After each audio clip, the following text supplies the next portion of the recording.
Hello，大家好，我是议员优大的 KVK，似乎已经结束了。那当然有观众问我为什么没有去直播他们的 KVK，因为他们每一次门口开放的时间是在凌晨3点。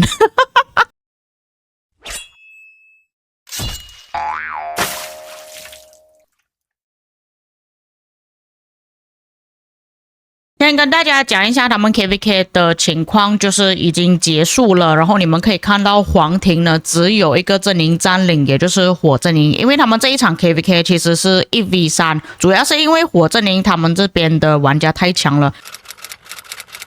先跟大家讲一下争议的部分。首先，第一个争议就是他们这边的账号的问题，多数都是一些老的账号。像之前我就有做过影片跟大家讲过，他们有好几个账号全部都是那种很旧的账号，可能很长一段时间没有登录了。他们通过集体移民的方式移民到新的区域3842，并且同时间打 KVK。其中有一个账号比较强的就是犹大的账号，因为他的战力很高，差不多有8亿接近9亿战力了。去到新区的话，基本上是吊打玩家了，这个是第一点。再来另外一点呢，同时发生的就是这个代打事件，就是之前有发生一件事情，整个联盟的玩家几乎都被封锁了，就是他们暂时不能登录，就有说到有一些玩家用代打的行为影响到其他的玩家。所以这里我们可以理解到一点，首先就是他们的玩家肯定是有经验的，另外一点就是他们有用代打。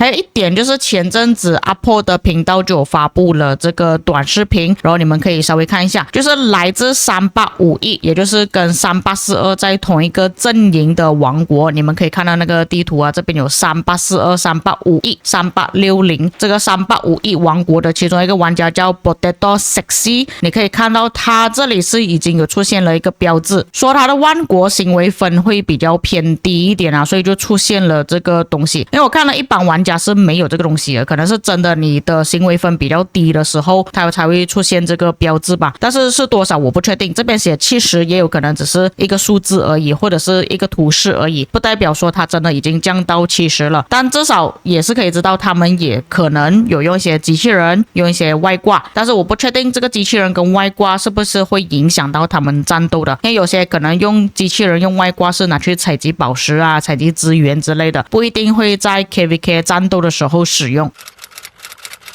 那在这个地图中呢，我有一些朋友他们是来自另外3个阵营，也有一些朋友是来自火阵营的，就去询问他们啦。那在火阵营那边其实没有什么东西想要讲啦，但是在另外其他阵营这3个阵营的玩家里面呢，就有讲到，因为他们毕竟是老玩家嘛，要跟他们打不简单，尤其是那几个战力比较高，像 Alice、Justin 跟 Yoda 这3个会比较难对付。其实他们在关气的时候都已经有一点打得不太行了，就是守不住他们要进攻的话也没有办法进攻。这个有点像之前俄罗斯父子的情况这样子啊，就是他那个旗帜要掉的时候，对方可以用一阳指的方式，就是去不断的补兵、填兵，去消耗这3个阵营的兵力。再加上这3个阵营其实比较多的玩家都是一些新的玩家，或许没有大佬之类的，所以要跟这个3842对抗不是一件容易的事情。那其他3个阵营的有一些玩家就讲到，其实火阵营依旧还是有用代打，但是好像没有看到他们被封的情况，所以这边我不确定是什么事情啦，因为我不在这个 KVK， 这个是3个阵营单方面的说法，火阵营那边就没有讲什么东西。又或者是他们可能用代打，但是他们所使用的设备是常用设备啊，所以就没有什么影响之类的。但我觉得就算火阵营他们不用代打也好，以他们这个账号的实力，他们这个账号养成度来讲呢，其实都是可以去欺负这3个阵营了。还有我去看了他们的数据，也是非常的夸张。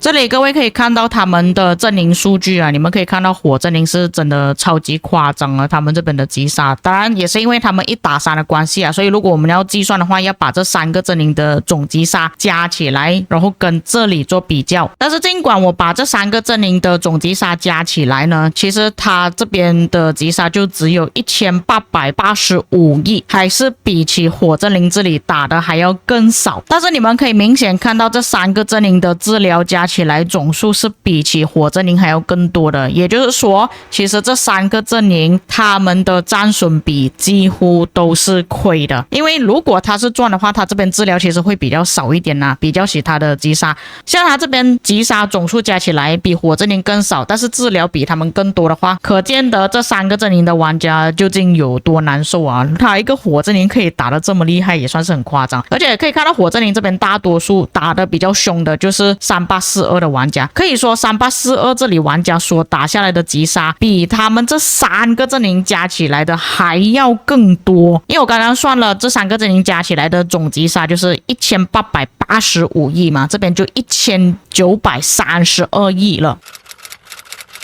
接下来我们来看一下玩家的排名，这边是以击杀作为排名啦，就是顺序下去，可以看到前面基本上都是3842，也就是那群一起移民到新区域王国的那群玩家，而且都是 Alice 啊或者是 Justin 啊这几个玩家，唯一在比较靠前位置并且是来自不同王国的就只有 Super Cow 他2个账号都是靠前的，就只有他而已。然后后面你要看到其他王国其他阵营的，就要等到第15名的时候才有一个，但是后面还是3842、3842、3842、3842，哇，这个有点夸张。那我们做一个很简单的比较好了，我们看 Super Count 它是来自3835嘛，那我们这边做一个过滤，3835王国可以看到他们这边的排名68、19、45、54、66、63、89、101、95、119，就是他那个排名都是比较靠后面一点点的啦。那我们看一下另外一个表现比较强一点的王国有哪一些，这里看到有3839还有3834，所以我们看3839跟3834。3834的话更惨，可以看到85、113、125、180、186，而且你们可以看到他们的战损比基本上都是低于100%，